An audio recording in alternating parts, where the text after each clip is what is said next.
कहानी की शुरुआत होती है 1950 में, जहां एक कार फैक्ट्री के अंदर कुछ गाड़ियां तैयार की जा रही थीं, लेकिन उनमें से एक लाल रंग की गाड़ी बहुत खास थी, जिस पर एक मैकेनिक काम कर रहा था। जब वो इंजन चेक कर रहा था तो अचानक गाड़ी का हुड अपने आप इतनी तेजी से बंद हो गया कि जिससे मैकेनिक का हाथ बुरी तरह कुचल गया। उसे जल्द से जल्द डॉक्टर के पास ले जाया गया। उसके बाद एक और मैकेनिक गाड़ी चेक करने आया। जब वो गाड़ी के अंदर था तो उसकी सिगार की राख सीट पर गिर गई। उसने सिगार की राख को वहीं सीट पर छोड़ा और अपनी गलती इग्नोर करके मजे से गाड़ी में काम करने लगा, लेकिन उसे पता नहीं था कि उसकी इस छोटी सी गलती का अंजाम बहुत बुरा होने वाला है। खैर, फिर कई घंटे बीत गए और फैक्ट्री का काम खत्म हो गया। सब वर्कर्स अपने अपने घर लौट रहे थे, पर जाते हुए सुपरवाइजर ने देखा कि लाल रंग की गाड़ी की लाइट अभी भी ऑन है। वो उस लाल कार के पास जाता है। उसने जैसे ही गाड़ी खोली तो अंदर से सिगार वाले मैकेनिक की लाश बाहर गिरी। इस इंसिडेंट को अब 28 साल बीत चुके थे और हमें 1978 का वक्त दिखाया जाता है, जहां हम डेनिस नाम की एक स्टूडेंट को देखते हैं जो अपनी गाड़ी में अर्नी नाम के एक दूसरे लड़के के घर पहुंचता है। अर्नी एकदम सीधा साधा पढ़ाकू लड़का था। डेनिस और अर्नी एक दूसरे से काफी अलग थे, पर फिर भी वो जल्दी ही काफी अच्छे दोस्त बन गए। आज उनके स्कूल का पहला दिन था। स्कूल पहुंचकर उन्होंने अपने लॉकर्स से नई किताबें निकाली। तभी एक नई स्टूडेंट ली आती है और अपनी खूबसूरती से सब स्टूडेंट्स को अपनी ओर आकर्षित कर लेती है। डेनिस ली को देखते ही उस पर फिदा हो जाता है। बाद में जब डेनिस और अर्नी घर लौट रहे थे तो अर्नी को अचानक एक घर के बाहर एक लाल रंग की गाड़ी दिखाई दी। अर्नी ने जब गाड़ी को देखा तो उसने डेनिस को तुरंत रुकने को कहा। उन्होंने जब पास जाकर देखा तो वो एक पुरानी जंग लगी हुई खटारा कार थी, लेकिन अर्नी को ये कार बहुत पसंद आई। वो वही फैक्ट्री वाली कार थी जिसे हमने कहानी की शुरुआत में देखा था, और अब उसकी हालत बिल्कुल खटारा हो चुकी थी, लेकिन अर्नी को इससे कोई फर्क नहीं पड़ा और वो उसी पल गाड़ी का दीवाना हो गया। तभी गाड़ी का मालिक जॉर्ज वहां आया और उसने कहा कि इस गाड़ी का नाम क्रिस्टीन है और ये उसके भाई की कार है जिसकी कुछ हफ्तों पहले ही मौत हो गई। दरअसल जॉर्ज जल्द से जल्द इस गाड़ी से छुटकारा पाना चाहता था, इसलिए वो इसे सिर्फ $250 में बेचने को तैयार हो गया। डेनिस ने अर्नी से कहा कि इतनी खटारा गाड़ी पर पैसे क्यों लगा रहा है, कोई दूसरी अच्छी सी गाड़ी खरीद लो, इसे दोबारा रिपेयर करने में तुम्हारे बहुत पैसे बर्बाद हो जाएंगे। मगर अर्नी ने बिना सोचे समझे उसी वक्त गाड़ी खरीद ली। फिर शाम को जब वो घर लौटा तो उसके माँ बाप ने उसे गाड़ी खरीदने के बारे में पूछा, जिस पर अर्नी की माँ बहुत गुस्सा हो गई। उसने अर्नी को डांटा और कहा कि जल्दी से इस कार को उसके मालिक के पास वापस कराओ, लेकिन अर्नी ने उनकी एक नहीं सुनी, क्योंकि उसने गाड़ी अपने जमा किए हुए पैसों से खरीदी थी। लेकिन अर्नी की माँ बहुत सख्त थी। उसकी माँ कहने लगी कि ये गाड़ी इस घर में नहीं रहेगी। जिसके बाद अर्नी डेनिस के साथ गाड़ी को लेकर एक गैराज में पहुंचा। वहां वो गैराज के मालिक से मिले, जो एक नंबर का खड़ूस इंसान था। वो उस गाड़ी को गैराज में नहीं खड़ा करने दे रहा था, लेकिन अर्नी बहुत ही शराफत से बार बार उससे रिक्वेस्ट करता है कि प्लीज इस गाड़ी को गैराज में खड़ा कर दो। जिसके बाद गैराज का मालिक मान जाता है और अर्नी को वहां अपनी गाड़ी रखने की इजाजत दे देता है। रास्ते में डेनिस ने अर्नी से पूछा कि उसने क्रिस्टीन जैसी घटिया और खटारा गाड़ी क्यों खरीदी। इस पर अर्नी ने कहा कि उसने ये गाड़ी नहीं चुनी, बल्कि इस गाड़ी ने उसे चुना है। अगले दिन स्कूल में डेनिस लंच के दौरान अर्नी का इंतजार कर रहा था। काफी देर तक जब अर्नी नहीं आया तो वो उसे ढूंढने निकला। तब उसने देखा कि बड़ी नाम का एक बदमाश लड़का अर्नी को परेशान कर रहा था और उसका लंच बॉक्स लेकर अर्नी को चाकू से धमका रहा था। डेनिस ने बीच में आने की कोशिश की, तभी बड़ी ने लंच जमीन पर फेंक दिया और अर्नी को उस पर गिरा दिया। इससे बेचारे अर्नी का चश्मा गिर गया तो बड़ी ने उसे अपने पैरों तले कुचलकर तोड़ डाला। उसके बाद बड़ी अर्नी की हालत पर हंसने लगा, पर तभी डेनिस ने मौका देखकर बड़ी पर हमला कर दिया। उसी समय बड़ी की गैंग ने डेनिस को घेर लिया। तभी जल्दी ही एक टीचर ने वहां आकर लड़ाई रुकवाई। अर्नी ने टीचर को बताया कि बड़ी ने उसे चाकू से धमकाया है, लेकिन बड़ी ये मानने को तैयार नहीं था। तब टीचर ने उसे अपनी जेब खाली करने को कहा, तो बड़ी जेब खाली करते वक्त उसकी जेब से वही चाकू निकला। आखिरकार टीचर ने बड़ी और उसके गैंग को ऑफिस में भेज दिया, जिसके बाद बड़ी को स्कूल से निकाल दिया गया। इसी तरह कई हफ्ते बीत गए और आर्नी दिन रात मेहनत करके गाड़ी ठीक करने में जुटा हुआ था। उसी वक्त गैराज का मालिक आता है और वो आर्नी की रिपेयरिंग के काम को देखते हुए उसे अपने साथ काम पर रख लेता है। वो आर्नी से कहता है कि काम के बदले में तुम अपनी गाड़ी के लिए कुछ पुर्जे इकट्ठा कर सकते हो। आर्नी ने इसके लिए हाँ कर दी और फिर दिल लगाकर गाड़ी ठीक करने में जुट गया। मगर उसे इस बात का एहसास ही नहीं हुआ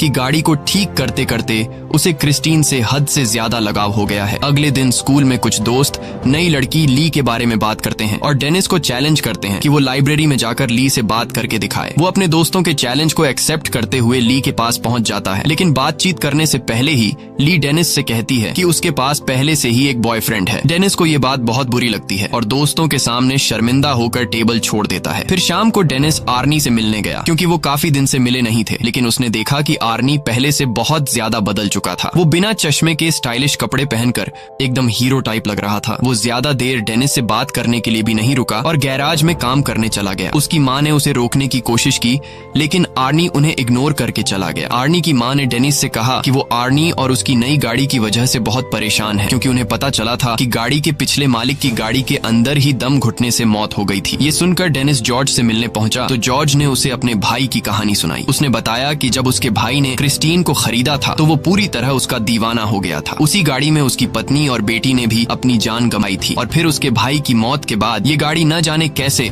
खुद ब खुद जॉर्ज के घर के बाहर आकर खड़ी हो गई। ये सुनकर तो डेनिस और भी घबरा गया, जिसके बाद वो फैसला करता है कि गाड़ी पर जांच पड़ताल के लिए वो गैराज में जाएगा। जिसके बाद डेनिस चुपके से गैराज में पहुंच जाता है। उसने गाड़ी खोलने की कोशिश की, पर जैसे ही उसने हैंडल खींचा तो रेडियो अपने आप ही चालू हो गया और डेनिस तुरंत वहां से भाग जाता है ताकि उसे कोई देख न ले। अगली सुबह डेनिस स्कूल स्टेडियम में फुटबॉल खेलने जाता है। डेनिस खास गोल मारने के बारे में सोच रहा था कि तभी अचानक उसने आर्नी को वहां आते देखा और उसकी गाड़ी क्रिस्टीन तैयार होकर चमक रही थी, जिसे देखकर बडी और उसके दोस्तों को जलन महसूस हुई। ली भी गाड़ी से बाहर आई और उसने सबके सामने आर्नी को चूम लिया। ये देखकर डेनिस को बिल्कुल भी अच्छा नहीं लगा, क्योंकि वो ली से बहुत ज्यादा प्यार करता था। डेनिस को गुस्सा आ जाता है और गेम से उसका फोकस हट जाता है। इसी मौके का फायदा उठाकर दूसरी टीम का प्लेयर उसे धक्का देकर गिरा देता है। उस धक्के से डेनिस इतनी जोर से जमीन पर गिरा कि वो तुरंत ही बेहोश हो गया और उसे बहुत गहरी चोट भी आई। इस इंसिडेंट के कई दिन बाद डेनिस की आंख खुली तो उसने देखा कि वो एक हॉस्पिटल में है। उसकी टांग और गले में प्लास्टर लगा हुआ था। आर्नी भी उसे मिलने आया था। तब डेनिस को रियलाइज हुआ कि उसका दोस्त कुछ ज्यादा ही तेजी से बदल रहा है। 1 महीने पहले वो एक डरपोक और शर्मीला सा लड़का हुआ करता था, जो किसी से खुलकर बात भी नहीं कर सकता था। खैर, आर्नी जल्दी ही उसे अलविदा कहकर निकल गया। फिर शाम को वो ली के साथ मूवी थिएटर गया और बाद में वो दोनों गाड़ी में ही एक दूसरे को चूमने लगे। पर जब बात उससे आगे बढ़ी तो ली अचानक उतरकर गाड़ी से बाहर आ गई। आर्नी उसके पीछे गया तो ली कहने लगी कि मुझसे ज्यादा तो तुम इस गाड़ी से प्यार करते हो। आर्नी को उसकी बातें बहुत अजीब लग रही थीं, लेकिन फिर अचानक बारिश शुरू हो जाती है, जिसकी वजह से वो जैसे तैसे ली को मनाकर वापस गाड़ी में बैठाता है। लेकिन तभी विंडशील्ड खराब हो जाती है, जिसको ठीक करने के लिए आर्नी बाहर निकलता है। ली अंदर अकेली गाड़ी में बैठकर कुछ खाने लगती है कि अचानक गाड़ी का रेडियो अपने आप चालू हो गया। उसी समय डैशबोर्ड से बहुत तेज रोशनी आई और ली को लगा कि उसका गला घुट रहा है, उसे सांस नहीं आ रही थी। तो आर्नी तुरंत उसकी मदद के लिए दौड़ा, मगर गाड़ी अंदर से लॉक हो चुकी थी। उधर ली दम घुटने से मरने ही वाली थी कि बिल्कुल सही वक्त पर वो अंदर से दरवाजा खोलने में कामयाब रही और तभी साथ खड़े एक आदमी ने जैसे तैसे उसे खींचकर बाहर निकाला। ये देखकर आर्नी को उस आदमी पर गुस्सा आया। आर्नी को लगा कि वो आदमी ली के साथ फ्लर्ट कर रहा है, पर वो आदमी तो सिर्फ ली के गले में फंसा हुआ खाना निकाल रहा था। ये सब होने के बाद आर्नी ली को घर वापस छोड़ आया। ली गाड़ी से निकलते ही घर में घुस गई और उसने कहा कि वो आर्नी से कोई बात नहीं करना चाहती। आर्नी ने उससे माफी मांगने की कोशिश की, पर ली के दिमाग में ये बात कंफर्म हो चुकी थी कि इस गाड़ी ने मुझे मारने की कोशिश की है। और तो और उसे लगता था कि क्रिस्टीन उससे जलती है, क्योंकि जब भी वो गाड़ी में एक साथ होते हैं तो कुछ न कुछ गड़बड़ हो जाती है। ये सब सुनकर आर्नी को लगा कि ये ली का सिर्फ वहम है, इसलिए उसने कहा कि वो कल बात करेंगे। फिर आर्नी वापस गाड़ी में बैठा, मगर गाड़ी चालू ही नहीं हो रही थी, जैसे क्रिस्टीन नाराज हो गई हो। तब उसने क्रिस्टीन से बात करते हुए कहा कि आज ली के साथ जो भी हुआ इससे कोई फर्क नहीं पड़ता, क्योंकि वो हमेशा प्यार सिर्फ क्रिस्टीन से करेगा। उसके बाद उसने चाबी घुमाई तो गाड़ी डायरेक्ट ही चालू हो गई। अब वो सीधा गैराज पहुंचा और क्रिस्टीन को वहीं छोड़कर घर वापस चला गया। पर तभी उसके पीछे से बडी और उसके दोस्त गैराज में घुस गए। उन सबके पास तरह तरह के हथियार थे और देखते ही देखते उन्होंने पूरी गाड़ी तबाह कर दी। फिर अगले दिन आर्नी ने ली को जैसे तैसे मना लिया और फिर वो दोनों गैराज में आए ताकि आर्नी गाड़ी से अपना वॉलेट निकाल सके। मगर जैसे ही आर्नी की नजर क्रिस्टीन पर गई तो उसने क्रिस्टीन को तहस नहस देखा। ये देखकर आर्नी को बहुत बुरा लगा। आर्नी को लगा कि ये सब कुछ ली ने किया है। ली हैरान होकर पूछी कि ये किसने किया, मगर आर्नी ने बिना बात किए उस पर चिल्ला पड़ा और उसने ली को दूर चले जाने को कहा। बाद में आर्नी ने अपने माँ बाप को इस बारे में बताया तो उन्होंने आर्नी को शांत करते हुए कहा कि वो उसे नई गाड़ी दिलवा देंगे। ये बात सुनकर आर्नी को और ज्यादा गुस्सा आ गया, क्योंकि वह जानता था कि ली की तरह उसके माँ बाप को भी क्रिस्टीन से नफरत है और उसने क्रिस्टीन की इस हालत का जिम्मेदार भी अपने माँ बाप को ही ठहराया, क्योंकि अगर वो उसे गाड़ी घर पर रखने की इजाजत दे देते तो आज वो सही सलामत होती। फिर वो उन्हें और भी बुरा भला कहकर अपने कमरे में जाने लगा। उसके पापा ने उसे पीछे से पकड़कर अपनी माँ से माफी मांगने को कहा, मगर आर्नी और भी बुरा भला बोलता ही जा रहा था तो उसके पापा ने उस पर हाथ उठा दिया। आर्नी जवाबी कार्रवाई में अपने बाप को गले से पकड़ता है और करीब अपने बाप को मारने ही वाला होता है कि तभी वो उसे छोड़ देता है। उसके बाद वो चुपचाप घर से बाहर आ गया। वो सीधा क्रिस्टीन के पास पहुंचा और एक बार फिर से एक एक पुर्जा जोड़कर उसे ठीक करने का फैसला किया। मगर उसने अब जो देखा उसके पैरों तले जमीन ही खिसक गई। उसने देखा कि मानो जादू से गाड़ी अपने आप ही ठीक हो रही थी। आर्नी ने खुश होकर गाड़ी से पूछा कि वह और क्या क्या कर सकती है, और तभी क्रिस्टीन बिना मेहनत के पूरी तरह से ऑटोमेटिक खुद को रिपेयर कर लेती है। अगले सीन में हम रात को मूची नाम के एक लड़के को देखते हैं जो बडी का साथी था। वो सड़क के बीचों बीच एक ट्रक को रोककर उसे लूट रहा था। अचानक उसे दूर से गाड़ी के इंजन की आवाज सुनाई दी। उसने थोड़ी पास जाकर देखा तो पता चला कि ये तो क्रिस्टीन है, जो एकदम नई होकर उसके सामने आकर खड़ी हो गई थी। वो समझ गया कि आर्नी को पता चल गया है कि उसने ही बडी के साथ मिलकर क्रिस्टीन को तहस नहस किया था। अब वो आर्नी से माफी मांगने लगा, पर अचानक गाड़ी की हेडलाइट जली और वो तेजी से मूची की ओर बढ़ने लगी। मूची उसी पल अपनी जान बचाकर भागा और सड़क के साथ मौजूद गली में छुप गया। उसे लगा कि अब तो गाड़ी उसका पीछा छोड़ देगी, मगर जल्द ही क्रिस्टीन दोबारा से उसके पीछे पड़ गई। अब मूची भागकर एक पुराने वेयरहाउस में घुस गया, लेकिन क्रिस्टीन ने उसका पीछा नहीं छोड़ा। आखिरकार मूची एक जगह फंस गया जहां से भागने का कोई रास्ता नहीं था। क्रिस्टीन ने उसे घेर लिया। मूची ने अपना चाकू निकालकर आर्नी को धमकी दी, पर क्रिस्टीन जबरदस्ती अंदर घुस गई और मूची को बेरहमी से कुचल दिया। फिर अगली सुबह आर्नी डेनिस से मिलने गया और उसे मूची की मौत के बारे में बताया। ये सुनकर डेनिस को बहुत हैरानी हुई। उसे ये भी समझ नहीं आ रहा था कि अगर क्रिस्टीन पूरी तरह तबाह हो गई थी तो वो अपने आप ठीक कैसे हो गई। मगर आर्नी ने कोई जवाब नहीं दिया और चुपचाप चला गया। बाहर जाते वक्त आर्नी से डिटेक्टिव जंकिंस मिलने आया और भरोसा दिलाया कि वो क्रिस्टीन पर हमला करने वाले गुंडों को ढूंढ रहा है और साथ ही मूची के कत्ल का केस भी वो ही हैंडल कर रहा है। आर्नी ने कहा कि वो मूची की मौत के बारे में कुछ नहीं जानता, लेकिन वो इस खबर से बहुत खुश है। ये सुनकर डिटेक्टिव को आर्नी पर शक हो गया। उसने आर्नी को बताया कि उसकी गर्लफ्रेंड ने ये गवाही दी है कि गाड़ी बिल्कुल टूटने फूटने के बावजूद भी अपने आप ठीक हो गई। ये सुनने के बाद आर्नी ने कहा कि ये सब झूठ है और वहां से चला गया। बाद में उसने ली को फोन करके मिलने बुलाया तो ली ने आने से इनकार कर दिया, जिससे वो और ज्यादा गुस्से में आ गया। वहीं दूसरी तरफ बडी और उसके दोस्त स्टोर से शराब खरीदते हैं और गाड़ी में बैठकर रवाना हो जाते हैं। रास्ते में एक दूसरी गाड़ी उनका पीछा करने लगती है तो बडी ने गाड़ी रोक कर देखा कि आखिर गाड़ी में कौन है, मगर हेडलाइट्स की वजह से उसे कुछ दिखाई नहीं दिया। फिर उसने अपनी गाड़ी रिवर्स की तो दूसरी गाड़ी भी वैसे ही रिवर्स होने लगी और तब बडी को पता चल जाता है कि वो गाड़ी कोई और नहीं बल्कि क्रिस्टीन है। अब बडी ने गुस्से में आकर गाड़ी भगाई और सीधा एक गैस स्टेशन पर जाकर रुकी जहां उसका दोस्त रिची काम करता था। बडी गाड़ी से उतरकर एक लोहे की रॉड उठा लेता है और अपना पीछा करने वाले आदमी को सबक सिखाने के लिए तैयार हो गया। लेकिन तभी क्रिस्टीन बहुत तेज रफ्तार में आई और सीधा बडी की गाड़ी से जा टकराई, जिससे उसकी गाड़ी को बहुत नुकसान हुआ। बडी को लगा कि आर्नी गाड़ी के अंदर ही है तो उसने आर्नी को बाहर निकलने को कहा, मगर क्रिस्टीन एक बार फिर तेजी से बडी की गाड़ी से टकराई और सीधा उसे वर्कशॉप में घुसा दिया। डॉन गाड़ी में बैठा था तो क्रिस्टीन ने उसे भी बडी की गाड़ी के साथ ही कुचल दिया। उसी समय बडी की गाड़ी से पेट्रोल लीक होने लगा और अचानक उसमें आग लग गई। कुछ ही पलों में पूरे गैराज में बहुत बड़ा धमाका हो गया और रिची भी उसी आग में जलकर मर गया। ये देखते ही बडी अपनी जान बचाकर भागने लगा, लेकिन क्रिस्टीन इतनी आसानी से बडी को जाने कहां देने वाली थी। क्रिस्टीन भी उसका पीछा करने लगी। आखिरकार उसने बडी को भी कुचल दिया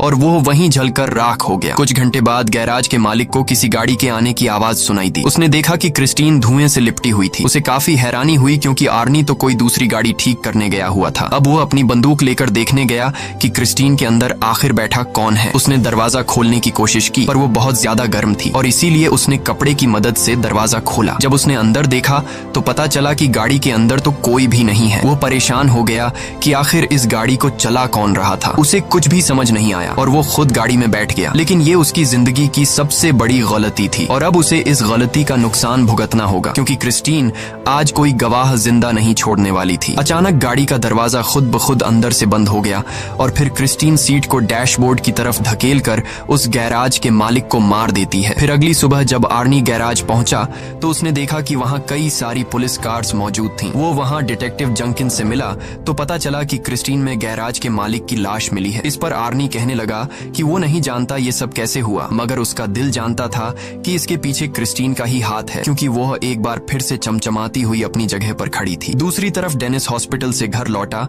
तो ली ने उसे फोन करके कहा कि वह उससे मिलना चाहती है। ली डेनिस के पास आती है और डेनिस से कहती है कि क्रिस्टीन ने आर्नी को अपने वश में कर लिया है और अब वो क्रिस्टीन की दीवानगी में पागल होकर अजीब तरह की हरकतें कर रहा है। डेनिस ने कहा कि उसे यकीन है कि आर्नी खुद से कोई गलत काम नहीं कर सकता, लेकिन अगर क्रिस्टीन ने उसके दिमाग पर कब्जा कर लिया है तो क्रिस्टीन को खत्म करना बहुत जरूरी है। उसके बाद ली अपने घर लौट गई और कुछ ही टाइम बाद आर्नी क्रिस्टीन में बैठकर डेनिस के यहाँ आ पहुंचा। उसने डेनिस को ड्राइव पर चलने को कहा तो डेनिस ड्राइव पर जाने के लिए तैयार हुआ। गाड़ी चलाते वक्त आर्नी एक बार फिर से बहुत अजीब बर्ताव कर रहा था। अचानक वो बहुत तेज रफ्तार में गाड़ी चलाने लगा और फिर उसने स्टीयरिंग व्हील भी छोड़ दिया। ये देखकर डेनिस काफी ज्यादा घबरा गया और उसने कहा कि क्रिस्टीन उसकी कंट्रोल में नहीं है, जल्दी से स्टीयरिंग व्हील पकड़ो नहीं तो हम दोनों मारे जाएंगे। पर आर्नी ने अजीबो गरीब तरीके से कहा कि उसके और क्रिस्टीन के बीच में कोई नहीं आ सकता। उसे क्रिस्टीन पर पूरा भरोसा है और अपना पॉइंट प्रूव करने के लिए आर्नी कार को फुल स्पीड में दूसरी लेन में घुसा देता है। सामने से आ रही गाड़ी से उनकी टक्कर होते होते बचती है। अपने दोस्त को पागलपन की कगार पर देखकर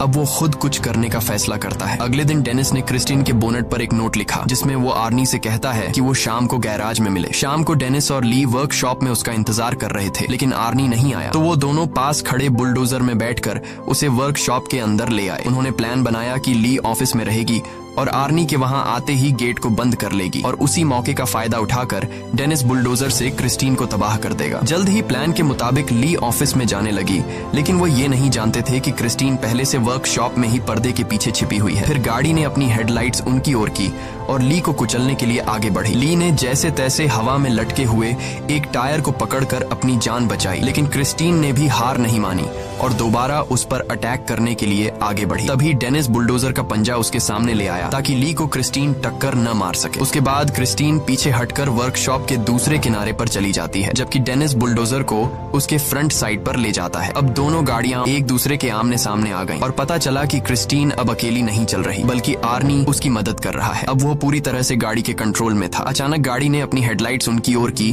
और कुछ ही सेकंडों में खुद को पूरी तरह ठीक कर लिया। बदकिस्मती से एक्सकैवेटर ने भी काम करना बंद कर दिया था, जिसके बाद डेनिस उसे दोबारा स्टार्ट करने की कोशिश में लग गया। इसी दौरान गाड़ी ऑफिस की तरफ ली को हमेशा के लिए खत्म करने के लिए दौड़ पड़ी। वो सब कुछ तोड़ती हुई ली की ओर बढ़ी, लेकिन इस जबरदस्त टक्कर की वजह से आर्नी विंडशील्ड तोड़ता हुआ बाहर जा गिरा। ली उसे देखने के लिए आगे बढ़ी कि आर्नी को क्या हुआ, पर आर्नी अचानक उछलकर उसे डरा देता है और उस पर हमला करके उसे पकड़ लेता है। लेकिन बदकिस्मती से उसके शरीर में विंडशील्ड के शीशे का एक बड़ा टुकड़ा घुस गया था। आर्नी ने अपने मरते हुए लम्हों में अपनी प्यारी गाड़ी को छूने की कोशिश की, लेकिन उसका शरीर जख्मों को बर्दाश्त नहीं कर पाया और क्रिस्टीन के सामने ही दम तोड़ देता है। ली फौरन उस जगह से भाग जाती है, लेकिन क्रिस्टीन ने बदला लेने के लिए तुरंत रिवर्स गियर लगाकर उसे कुचलने की कोशिश की, लेकिन लकीली उस वक्त पर ली तो बच निकली और गाड़ी एक पिलर से टकराकर उसमें अटक गई। उधर डेनिस इस मौके का फायदा उठाते हुए क्रिस्टीन की तरफ बढ़ने लगा। उसने गाड़ी में जबरदस्त टक्कर दे मारी, लेकिन गाड़ी अब भी उसका सामना करते हुए बचने की कोशिश कर रही थी। क्रिस्टीन दोबारा से ली की तरफ बढ़ी, लेकिन डेनिस ने एक्सकैवेटर के पंजे से उसे पीछे से कुचल दिया। इस हमले से उस गाड़ी की ताकत थोड़ी कम हो गई। ली जल्दी से एक्सकैवेटर में डेनिस के पास पहुंची, लेकिन उधर क्रिस्टीन फिर से एक्टिव होकर खुद को ठीक करने में लग गई थी। मगर इस बुरी शक्ति को हमेशा हमेशा खत्म करने के लिए डेनिस ने बुलडोजर स्टार्ट करके क्रिस्टीन के ऊपर चढ़कर उसे पूरी तरह कुचल दिया। वो अभी भी बचने की कोशिश कर रही थी, लेकिन इस बार वो पूरी तरह तबाह हो गई। उनकी ये लड़ाई आखिरकार खत्म हो गई और अगले दिन डेनिस और ली जंक यार्ड में डिटेक्टिव जंकिंस से मिले। वहां उन्होंने देखा कि क्रिस्टीन पूरी तरह से कबाड़ में बदल चुकी थी। आखिर में तीनों वहां से चले गए, लेकिन तभी हमने देखा कि क्रिस्टीन का एक छोटा सा टुकड़ा अपने आप हिलने लगा, जिससे पक्का हो गया कि वो शैतानी गाड़ी अभी भी जिंदा थी। और इसी के साथ कहानी खत्म हो जाती है। अगर वीडियो आपको अच्छी लगी हो तो हमारे चैनल को जरूर सब्सक्राइब कीजिए।